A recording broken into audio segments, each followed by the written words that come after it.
องครับนี่เราก็ออกมาจากตัวเมืองได้พักใหญ่แล้วนะครับผู้กองหิวยังครับก็หิวแล้วเหมือนกันนะแล้วนายอะผมก็พันผู้กองอย่าเปิดกระจกนะครับเดี๋ยวผมให้เขาอ้อมมาข้างนี้นะครับพันฉันว่าเขาไม่ค่อยสบายนะเราต้องลงไปช่วยเขาผมกลัวจะเป็นแผนหลอกปล้นเราสิครับผู้หญิงตัวคนเดียวจะมาปล้นอะไรได้ถ้านายไม่ลงไปเดี๋ยวฉันจะลงไปเองครับเดี๋ยวผมลงไปเองกองอยู่นี้นะครับ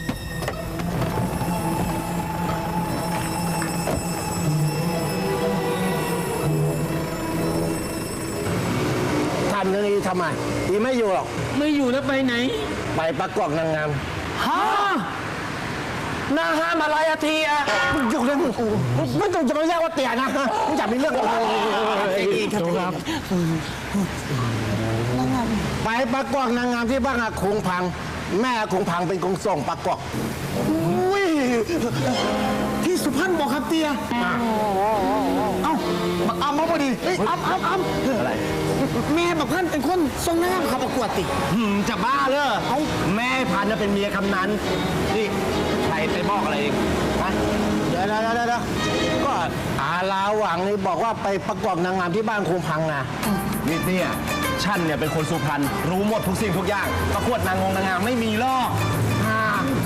ก็หมายความว่าลูกสาวว่าโกหกว่าเหรอ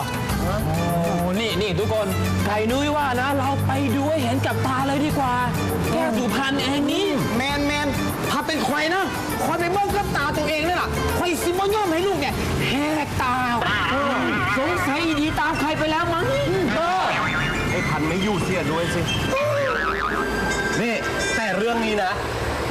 ไอ้พันไม่เกี่ยวแน่นอนเพราะว่าไอ้พันไปธุระกับผู้กองเนี่ยทางที่ดีรีบไปดูดาววันก่อนดีกว่าก่อนที่มันจะสายเกินแก้แล้วจะไปรู้ยังไงอ่ะต้องไม่รู้จักบ้างก็คงฟังเลยอ่ะแล้วทำไมไม่ถามฉันเป็นคนสุพรรณนะฉันรู้ดีว่าอยู่ตรงไหนโอ้อ้าวเชื่อฉันเถอะฉันว่าท่านน่าจะไปหาหมอหน่อยนะไม่ต้องหรอกจ้ะคือเมื่อกี้ตอนที่ฉันเรียกคุณอะฉันแค่คิดว่าจะขอติดรถคุณไปลงทางแยกข้างหน้านั่นเองจ้ะคือวันนี้ฉันทำของที่โรงงานแตกก็เลยโดนหักเงินหมดเลยจ้ะก็เลยไม่มีเงินกลับบ้านใช่ไหมใช่ไม่เป็นไรนะเดี๋ยวฉันไปส่งที่บ้านเองขอบใจมากจ้ะขอบใจมากผมว่าเอาฮานามันไม่เสียเวลาเท่าไหร่หรอกแต่ฉันว่าไปหาหมอหน่อยก็ดีนะฉันอยากกลับบ้านมากกว่าจ้ะลูกสาวที่อยู่บ้านคนเดียวจะนานถ้างั้นจะให้ผมไปส่งที่ไหนก็บอกแล้วกันนะครับ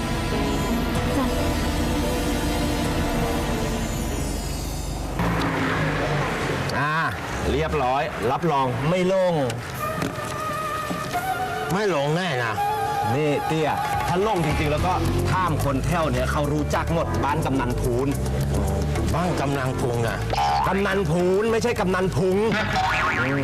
ขอบใจมากนะอำนะอะไรจ๊ะพวกเราทุกคนด้วยเหมือนกันนะอยากกินอะไรก็สั่งเลยนะวันนี้เลี้ยงเอาน้ำแข็งว้ายตายห้องตายกันเกือบลืมข้อน้ำแข็ง3 ถุงด้วนเลยเอาไปเลยไปหยิบไป4 ถุงแล้วเอาไป4 ถุงเลยนะคุณพ่อผู้พันรออยู่เอาไปเลยขอบคุณมากครับคุณเตี้ยไปแล้วเดี๋ยวพรุ่งนี้ก็จะไปตามบาลาหวังแต่เช้าเลยเดี๋ยวก่อนมันจะยืนรอซ่อห่อเลยเอาโอ้ยโคตรเตือนกัน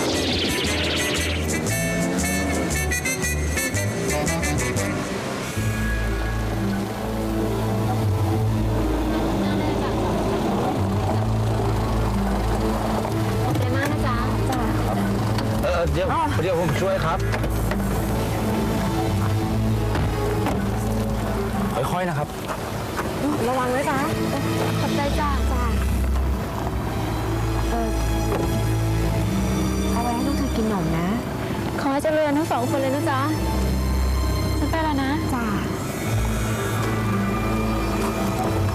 ระวังนะคะ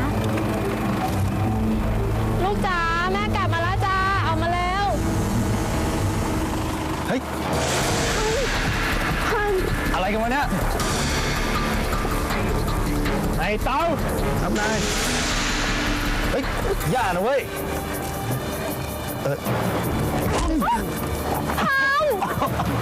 จำอะไรไหมพานเฮ้ยอย่าทำผู้หญิงนะเว้ยลุกขึ้นมาใครจะทำถูกเหรอวะอย่าทำผู้หญิงนะเว้ยไอ้เต้าอะไรไปบ้านไปอย่าทำผู้หญิงนะเว้ยไปฉันเบาๆจ้ะพี่เบาๆจ้ะเอ็งจะไปไหนกันวะคือว่าฉันกำลังจะไปฮันนีมูนกันจ้ะเพิ่งแต่งงานจ้ะใช่ไหมจ๊ะไม่ใช่จ้ะใช่จ้ะใช่จ้ะคือว่าแฟนฉันน่ะเขาขี้อายจ้ะพี่เลยไม่ค่อยกล้าพูดจ้ะตกลงแฟนหรือเมียแกวะอ๋อคือเมียจ้ะพี่เต้าก็มาเรียกชื่อกูแต่ว่าแต่พี่จับฉันสองคนมาทำไมจ๊ะรถที่เองขับมาเนี่ยอยู่ในออเดอร์ของข้าเว้ยโธ่พี่ฉันก็ไม่รู้จะเอาอะไรจากฉันกับเมียสองคนจะเอารถนี่เองแม่บ้านฉันมีหลายคันใช่ไหมจ๊ะใช่ไหมจ๊ะใช่ไหมจ๊ะใช่มีคันเดียวจ้ะมีหลายคันจ้ะถ้าเกิดพี่อยากจะเอานะพี่เอาไปเลยแต่ปล่อยฉันกับเมียไปนะจ๊ะพี่จ้ารับรองไม่บอกตำรวจแน่นอนเลยพี่ใช่ไหมจ๊ะไม่ใช่ไม่บอกจ้ะโถ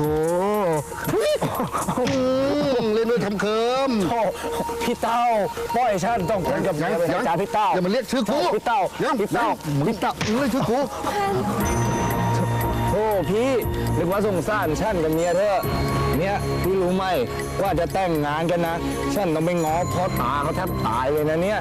โอ้แล้วพอจะมีเวลามาอยู่ด้วยกัน2 ต่อ 2ก็ต้องมาตายไม่ต้องกลัวนะจะยอดรักโอ้โหมันหวานจริงเว้ยเฮ้ยเอางี้แล้วกันเดี๋ยวพวกข้าจะไปชำแหละรถเองทีละชิ้นข้าจะให้เวลาเองทั้ง2 คนนะล่ำลากัน2 ต่อ 2นะดีจ้ะดีแล้วหลังจากนั้นเองก็ไปเจอกันที่ยมโลกเฮ้ยนังเย็นเว้ยเฮ้ยมันไปไหนวะนังเย็นโอ้เดี๋ยวน้องจ๋านายพี่ใหญ่ของฉันน่ะท่าทางจะแย่แล้วเขาเพ้อใหญ่เลยอ่ะแล้วมันโง่ให้เขายิงมาทำไมวะเอ็งเอาหนูไว้ที่ห้องเก็บของก็ได้ไปตามมาเด็จ้าไปจ้าเฮ้ยช้าอยู่เลยดูจังเลยพี่เต้าไปจ้าโอ้โหนะจ๊ะไอ้เต้าทำไงแยกรถครับห้องนี้แหละ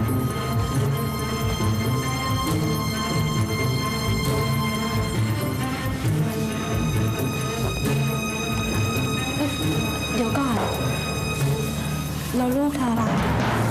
ฉันไม่มีลูกฉันมีแต่ผัวที่กำลังจะตายอ่ะ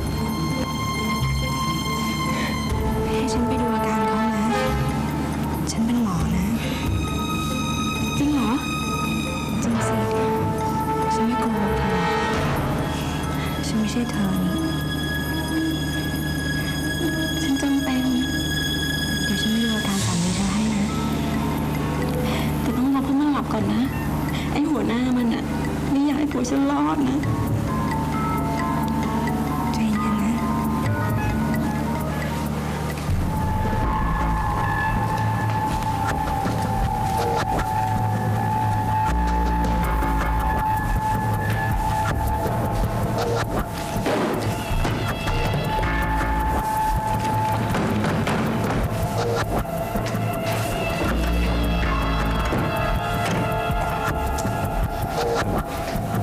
ผู้กองครับ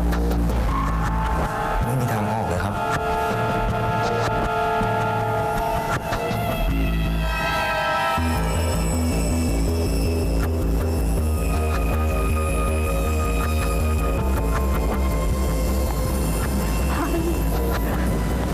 ฉันกลัวพัน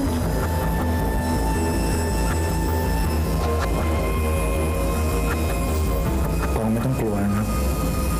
ผมยังไม่กองเป็นไรแน่ๆแล้วถ้าเป็นอะไรอ่ะ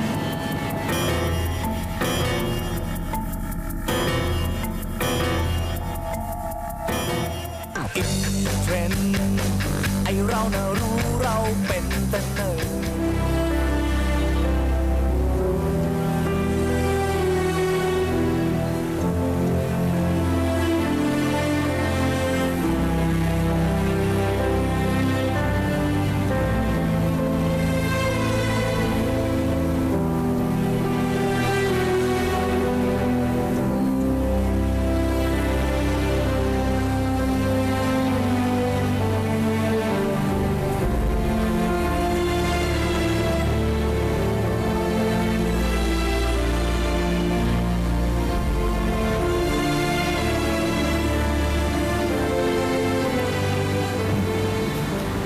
ยกโทษให้ผมนะครับผู้กอง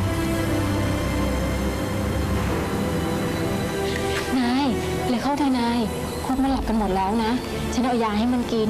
ไปดูอาการผัวฉันเลยเถอะเร็วๆเข้า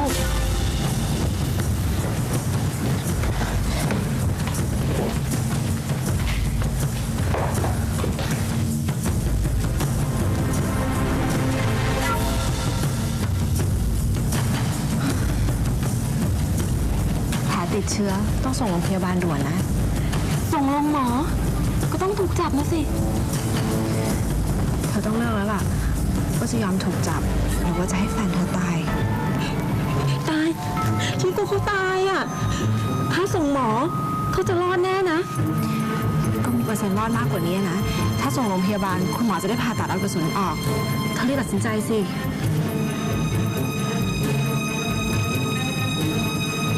แล้วคุณพวกนั้นล่ะ เดี๋ยวผมขอเขาไปดูที่รถก่อนครับ ถ้าเกิดโทรศัพท์ยังใช้ได้อยู่ ผมจะโทรไปเรียกรถพยาบาลมาช่วยสามีคุณ ส่วนในพวกนั้นเดี๋ยวผมจะเรียกตำรวจมาจัดการมันเอง ตำรวจคงจะกักเธอกับแฟนเธอไว้เป็นพยาน แต่ไม่ต้องห่วงนะ ถ้ามีอะไรเกิดขึ้นเดี๋ยวฉันจะช่วยเธอเองใจเย็นๆนะ จริงนะ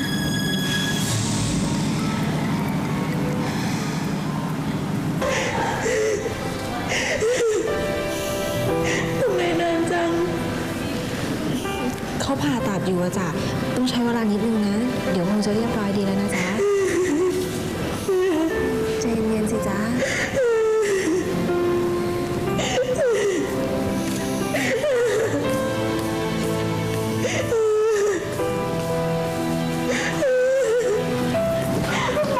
เป็นไงบ้างคะ ปลอดภัยแล้วครับ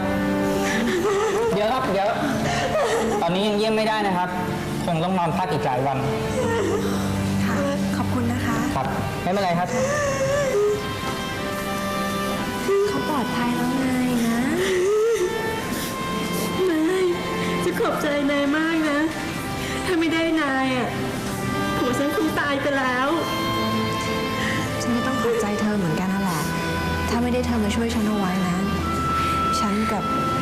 พันก็คงจะไม่รอดเหมือนกันนะจ๊ะ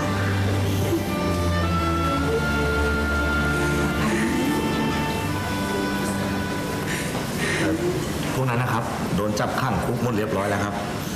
ขังทั้งที่ยังรับอยู่นั่นแหละ ส่วนยิ่งกับสามีผมบอกให้ตำรวจกันตัวเป็นพยานนะครับ นี่ยิ่งหมดเรื่องแล้วกลับเนื้อกลับตัวซะนะ จะนายนี่ถ้าฉันไม่ติดว่าต้องดูแลพี่ใหญ่เขานะ ฉันจะตามไปรับใช้นาย ไปเลี้ยงลูกให้นายหญิงแล้วจ้ะ อุ้ยจริงๆฉัน ผู้กองครับ ไปกันดีกว่า จ้ะงั้นฉันไปนะจ๊ะ จ้า จ้ะ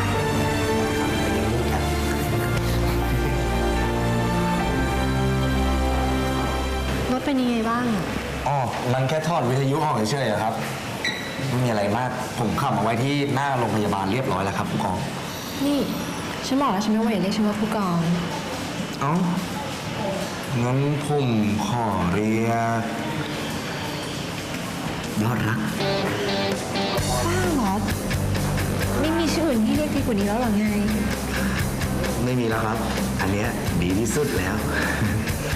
แต่ผมว่าตอนนี้เราไปหาที่พักกันเถอะเพราะว่าผมไม่ไหวแล้วเนี่ย ทั้งเพลียทั้งง่วง จะหลับไม่ดีแล้วครับยอดรัก นี่อย่าเรียกให้มันบ่อยนักนะ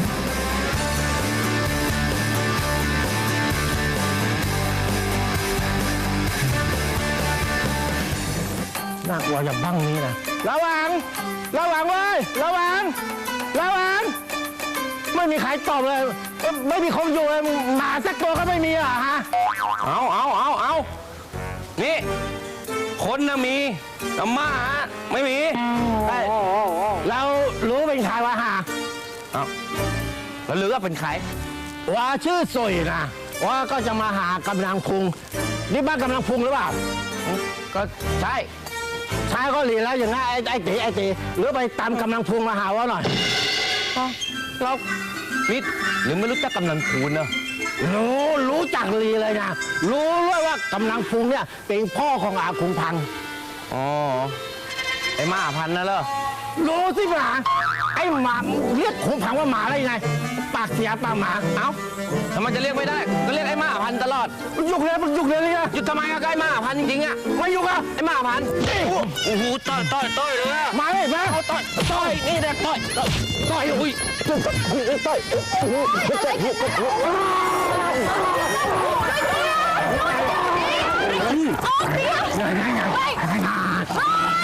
เนี่ยกำลังจะชกกันทำไมอ่ะ นี่เป็นใครก็ไม่รู้กำลังสวางลีกำลังจะอินเทรนด์ไอเราน่ะรู้เรา ไม่ต้องเกรงเดินเข้ามาอาม ครับผมกาแฟได้แล้วครับทำไมไม่ทานอาหารเช้าล่ะครับผมทำไม่อร่อยหรือไง ขอบใจไว้เดี๋ยวดิใจเย็นเสพอาหารเช้านี่ข่าวสำคัญกว่า ครับผมแน่ดื่มกาแฟก็ต้องอ่านหนังสือพิมพ์ถูกต้องเลยครับ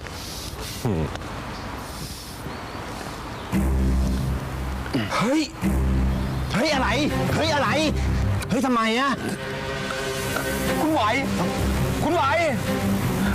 มานี่เร็วคุณไหว มีอะไรหรือเปล่าครับ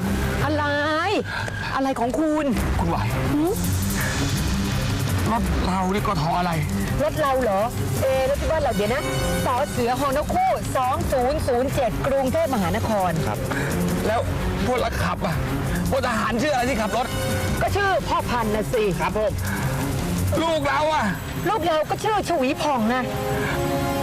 นี่ไงดูนี่สิข่าวเนี่ยลงอยู่เนี่ย อะไรอ่ะ ฮะรถกทสเสือฮอนคู่2007ขับไปโดนแก๊งมิจฉาชีพจี้มีคนขับชื่อนายพันนามสมมุติขณะไปฮันนีมูนกับนางหวีนี่ไอ้พันนางวี่ผู้กองไปฮันนีมูนไม่ได้ไปราชการรับกันใช่ไหมเนี่ยโอ้โห ไปเอาโทรศัพท์ คุณนั่นแหละไปหาโทรศัพท์โทรหาลูกยายหนูเร็ว ไปเอาโทรศัพท์มาเหรอ ไปช่วยหาเอาโทรศัพท์มาด่วนเลยนี่มันเกิดอะไรขึ้นเนี่ยเฮ้ยใช่ลูกเราหรือเปล่าแล้วเอาโทรศัพท์มาแล้ว ผู้กองครับผู้กองจะบอกผมได้ยังครับว่าผู้กองจะไปทำอะไรที่ไหน มันเป็นความลับอ่ะ แล้วผู้กองจะมีอันตรายอะไรหรือเปล่าครับ ก็อาจจะมีบ้างนิดหน่อยนะ ถ้างั้นผู้กองต้องรีบบอกผมเลยนะครับไม่งั้นผมไม่ไปกับผู้กองจริงอ่ะ ฉันสั่งให้ไปก็ไปสิ ไม่ครับต่อให้ผู้กองตัดหัวขั้วแห้งผมยังไงผมจะไม่ไปเพราะผมกลัวผู้กองจะมีอันตรายแล้วผู้กองไม่เชื่อใจผมครับ เชื่อสิทำไมฉันจะไม่เชื่อใจนาย ผมครับ ที่ทางการเขาส่งฉันมาเนี่ย ก็เพื่อให้ฉัน อร่อยนี่ก็อร่อยนี่ก็อร่อยนี่ก็อร่อยมากเลยนี่ก็อร่อยทุกอย่างเลยนะฝีมือคงนายเหรอ เปล่าหรอกจ้าฉันสอนให้เด็กๆเขาทำกัน อันเนี้ยหนึ่งดาหวัน ส่วนอันเนี้ยฝีมือหนูแอมไอ้ผัดนั้นน่ะฝีมือนางแววป้าจ้าหนูแววจ้า ทั้งหมดอร่อยทุกอย่างนะแต่ว่ารู้สึกของหนูแหววนี่นะจะอร่อยที่สุดเลย แม่ปากหวานจ้านางแววให้มันเบาๆหน่อยจ้า ต้องเข้าเลยดีกว่าต้องเข้าเลยนะเดี๋ยวเสียเวลา เนี่ยเตี่ยก็อยู่ที่นี่กับหนูทั้ง2-3 วันก่อนแล้วค่อยกลับก็ได้นี่นา เอาอย่างนั้นจากจวงเตี่ยก็ทำทั้งกำนังคงนายคงพี่ขออนุญาตก่อน ไม่ต้องห่วงตามสบายเลยถ้าอยากจะอยู่ที่นี่พักที่นี่นะอยู่กันได้เต็มที่กี่วันก็อยู่ได้จะข้ออย่างเดียว อย่ามาต่อยปากฉันอีกกันละกัน ไม่ต่อยปากเลยเดี๋ยวนี้ไม่ต่อยปากเลยเพราะว่า ต่อยแล้วเตะปากเลย เพราะว่าดูแลลูกไว้ยังดีนะนี่หน้าหนาคุณทางถึงได้เป็นคนดี แม่อันนี้มันแน่นอนเหมือนพ่อมัน ผสมแม่นิดนึงเตี่ยจริงๆเตี่ยมาก็ดีแล้วนะเตี่ยไปขอคุณพี่พันธ์ให้หนูเลยสิ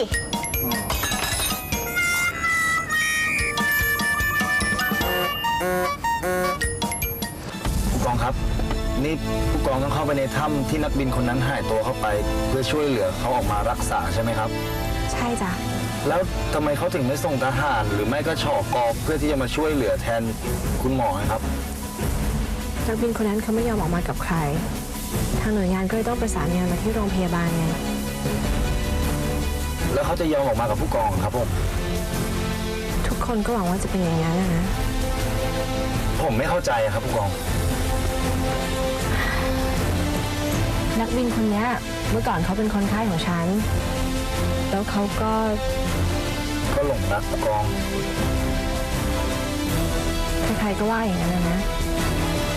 เขาเขียนจดหมายมาหาฉันทุกวันฉันไม่เคยตอบกลับเขาเลยจนมาวันหนึ่งเขาก็บอกว่าชีวิตเขาอยู่ไม่ได้ถ้าไม่มีฉันก็เลยตัดสินใจว่าฉันต้องบอกเขาว่าฉันไม่เคยรู้สึกกับเขาเหมือนคนรักแต่รักเขาในฐานะคนไข้คนหนึ่งเท่านั้น แล้วเขาก็เลยขับเครื่องบินมาตกแถวนี้ นานี่เราถูกนี่ ผมชักอิจฉานักบินคนนี้แล้วสิครับ ไม่หรอกพันเขาไม่น่าอิจฉาเขาน่าสงสารมากนะพันรู้ไหมเขาเป็นนักบินที่เก่งมากมันเป็นความผิดฉันเองแหละฉันไม่รักเขา สงสัยผู้กองจะยังไม่เคยรักใคร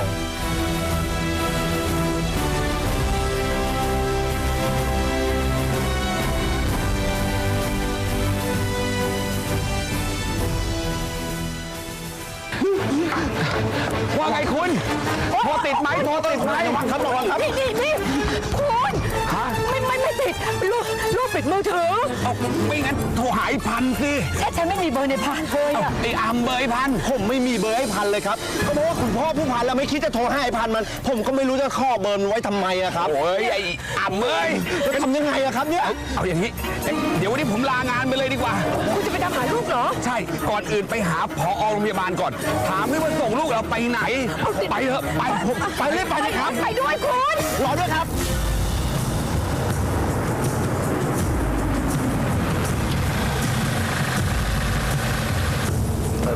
ผู้กองครับ ผมขอถามอะไรอย่างครับ อะไร ครั้งสุดท้ายที่มีคนเข้าไปในถ้ำประมาณเมื่อไหร่ครับ ก็ประมาณ 5-6 วันก่อนที่เราจะมาถึงเนี่ยแหละ ก็ประมาณอาทิตย์หนึ่ง แล้วทำไมเขาถึงช่วยออกมาไม่ได้สักทีอะครับผู้กอง เขาไม่ยอมออกมารักษาตัวมัวแต่ทำร้ายตัวเองแล้วก็บอกว่าไม่อยากจะพบหมออีกต่อไป แล้วสติสัมปชัญญะของเขาครับ เขาเครียดมาก ชุดสุดท้ายที่เข้าไปบอกว่า เขาพร้อมจะทำร้ายตัวเองทุกวิถีทาง แม้กระทั่งทำให้ถึงแก่ชีวิต ผมไม่อยากให้ผู้กองเอาเขาไปเสี่ยง ตรงกันข้ามนะพัน ฉันน่ะอยากไปช่วยเขาออกมาได้จริงๆ พันรู้ไหมฉันรู้สึกผิดมากกับจดหมายฉบับนั้น ผมไม่ยอมให้ผู้กองเข้าไปคนเดียวแน่ๆครับ ไม่ได้นะพัน นายต้องรอฉันอยู่ข้างนอก ถ้านายตามฉันเข้าไปทุกอย่างมันจะเสียแผนหมด เข้าใจไหม เดี๋ยวนี้ไม่เห็นผู้กองชวีผ่องเลยนะคะ ไปราชการต่างจังหวัดเหรอ ใช่จ้ะ แต่ไม่รู้ไปเรื่องอะไร แล้วทำไมคุณหมอไม่ลองสืบดูล่ะคะก็เห็นเขาบอกว่าเป็นราชการลับนะ แล้วลับแบบไหนคะ ลับเฉพาะหรือว่าลับๆล่อๆก็ต้องลับเฉพาะสิ ขนาดฉันยังไม่รู้เรื่องเลย แล้วคุณหมอไม่ห่วงเพื่อนหรือไงคะไม่นะนั่นไม่ห่วงหรอก เพราะว่าพลทหารพันขับรถไปให้ พี่พันไปด้วย ไปกัน2 ต่อ 2แบบนี้ก็เรียกว่าลับๆล่อๆนะคะ ผู้กองชวีผ่องอาจจะโกหกหมอยุก็ได้แล้วไปจู่จีกับพี่พัน2 คนเต้านี่นอกจากนวดหน้าทำผมเนี่ยเธอมีเรื่องอื่นที่เก่งยิ่งกว่าอีกนะรู้ตัวไหมจริงเหรอคะ แล้วเต้าเก่งเรื่องอะไรล่ะคะก็เก่งเรื่องสร้างเรื่องนะสิ เป็นตุเป็นตะถึงเรื่องนั้นเรื่องนี้นี่ถ้าเกิดว่าเธอนวดหน้าทำผมเก่งพอๆกับที่เธอสร้างเรื่องก็คงดีอะสิก็แหมแล้วทาครีมปรับผิวขาวหลังนวดหน้าทั่วๆล่ะหน้าฉันจะได้ขาวใสเหมือนดาราไงค่ะเป้าอะจะทาให้ทั่วทุกอนูของผิวเลยนะคะ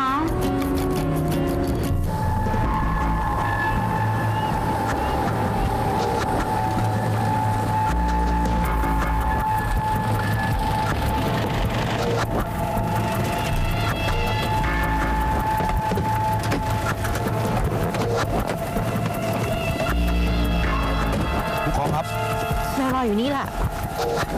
ไม่ครับผมจะเข้าไปด้วย ตามใจนะ แต่ฉันบอกเอาไว้ก่อนว่า นายจะต้องรออยู่หน้าปากถ้ำ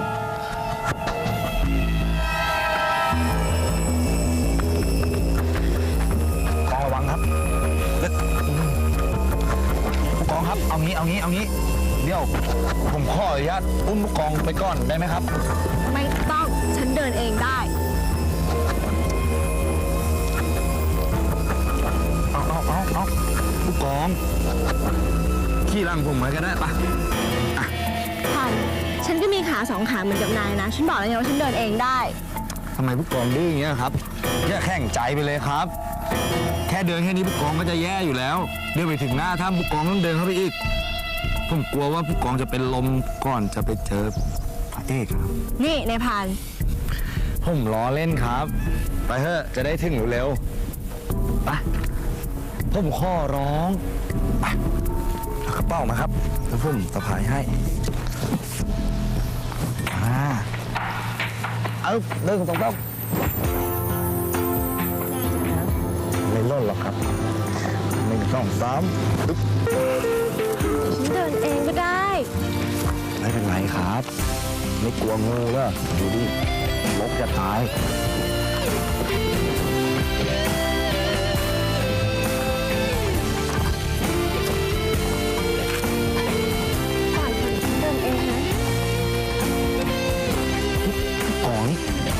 ขี้บ่นจริงเลยจะถึงอยู่แล้วนะเห็นไหม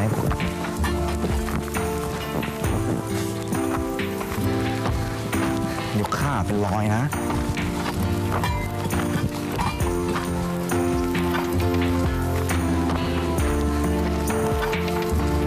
พันปล่อยฉันได้แล้ว ไม่ครับผมไม่ให้ลง ทำไม ก็ผมไม่อยากให้น้องลำบ้านนะครับ ฉันว่านายนี่ถ้าจะบ้านะ ผมยอมเป็นบ้าครับ สงสัยจะให้ใครเขาขี่หลังบ่อยๆใช่ไหม ไม่เคยครับผู้กองคนแรก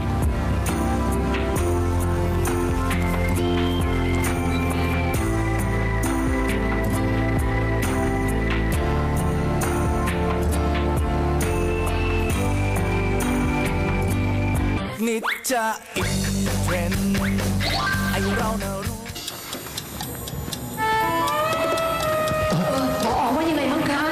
ก็อย่างที่ไอ้อำบอกนั่นแหละ มันเป็นราชการลับนะครับป้าราชการลับก็เบาๆสิพูดจา ไปทำไมคะ ก็ไปราชการนั่นแหละ ก็รู้ว่าไปราชการแบบนี้ รู้ความจริงก็สบายใจแล้ว แล้วข่าวในหน้าหนังสือพิมพ์ล่ะ เฮ้ย ไอ้เลขทะเบียนรถเนี่ยมันอาจจะคลาดเคลื่อนก็ได้ นามก็เป็นนามสมมุติใช่ไหม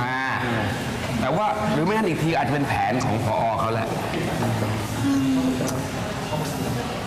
ผมว่ากลับบ้านกันก่อนดีกว่า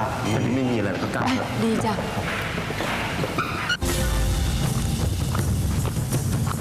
พัน ปล่อยฉันได้แล้ว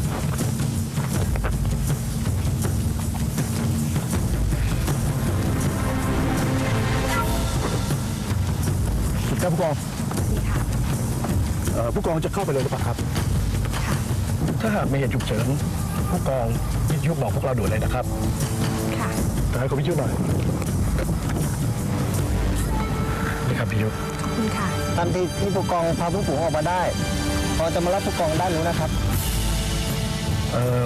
อย่าลืมนะครับว่าพวกผมมีมีดพกอยู่เกิดเหตุฉุกเฉินอะไรผู้กองจำไว้ด้วยครับ ฉันจะทำงานนี้ให้สำเร็จนะคะ ครับผมครับผมคิดว่าคงจะอยู่แถบนี้แหละครับไม่ไปไหนหรอกครับครับ ช่วยดูเขาไว้นะคะ อย่าให้เขาตามฉันเข้าไปเด็ดขาดนะคะ ครับผมจะดูให้ครับ ฉันไปนะคะ เชิญครับ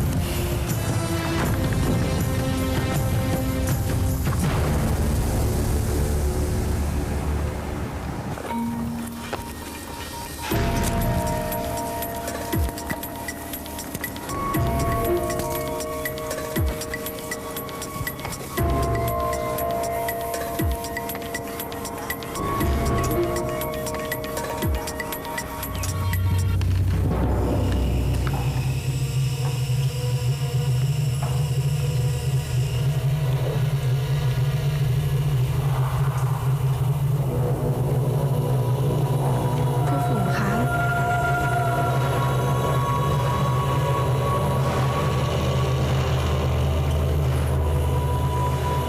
ผู้ฝูงคะ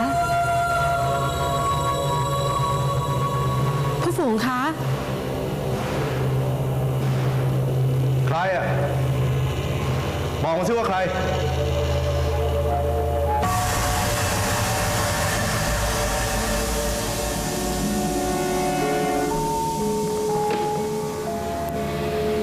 ผู้ฝูงคะ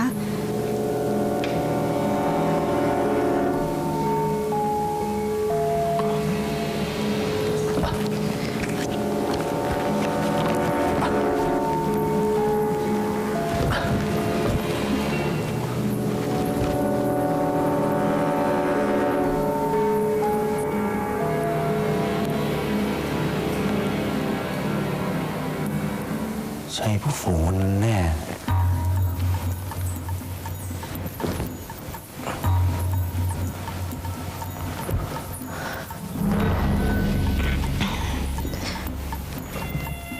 ผู้ฝูงคะ ผู้กอง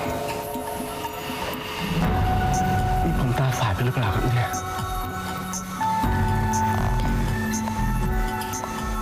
ไม่ได้ตาฝาดหรอกค่ะ ฉันมาหาคุณจริงๆนะคะ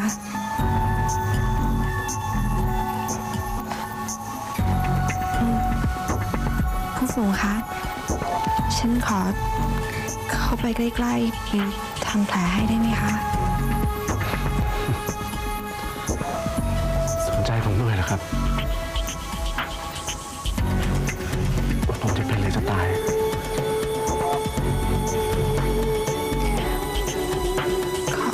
ขอฉันเข้าไปดูแผลหน่อยนะคะนะคะ เข้ามาสิครับ เข้ามา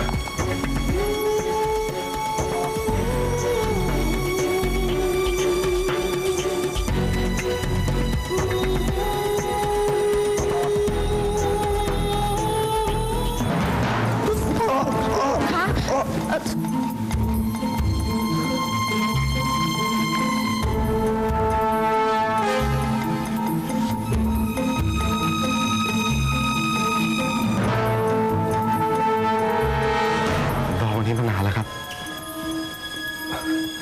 วันที่ผมจะตายต่อหน้าคุณ ผู้ฝูงคะผู้ฝูงคะ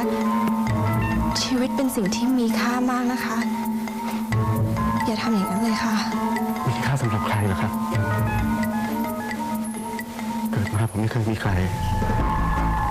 เป็นลูกกำพร้าไม่มีพี่มีน้องไม่เคยมีใครให้ผมรักจนกระทั่งผมได้เจอกับคุณแล้วก็รักคุณ แต่คุณให้ผมได้แค่เพียงความรู้สึกของหมอที่มีต่อคนไข้คุณไม่เคยรักผม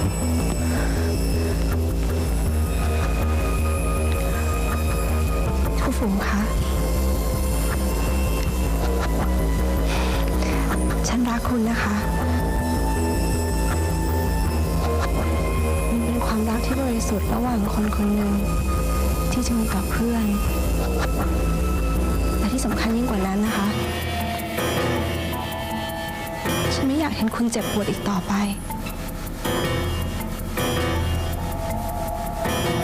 ส่งมีดให้ฉันเถอะนะคะ ส่งมีดมานะคะผู้ฝงคะส่งมีดให้ฉันนะคะ ไม่ ผู้ฝงใจเย็นๆนะคะ อย่าทำอย่างนั้นค่ะ ไม่ ผู้ฝงคะ ผมจะตายต่อหน้าคุณ ไม่ค่ะผู้ฝง ตายต่อหน้าคุณ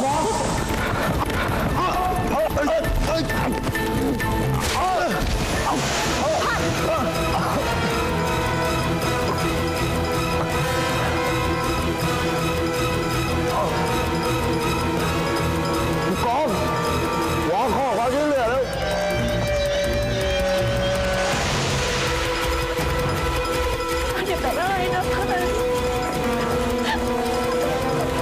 อย่าเป็นอะไรนะ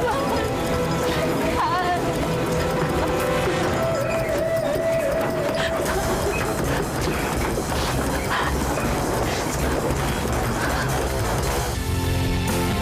โลกของเธอก็รู้คือโลกที่มันสดใสโรยด้วยกลีบดอกไม้เราพบกันได้อย่างไรไม่รู้แล้วที่ยิ่งกว่านั้นฉันไม่เคยคาดคิดขอบคุณจากใจจริงๆที่ใจเธอมีฉันอยู่ ฉันเป็นแค่คนต่ำต้อย เป็นแค่แสงไฟดวงน้อยส่องทางใกล้ๆให้เธออาจพอไม่ทันความหวังที่มันสดใส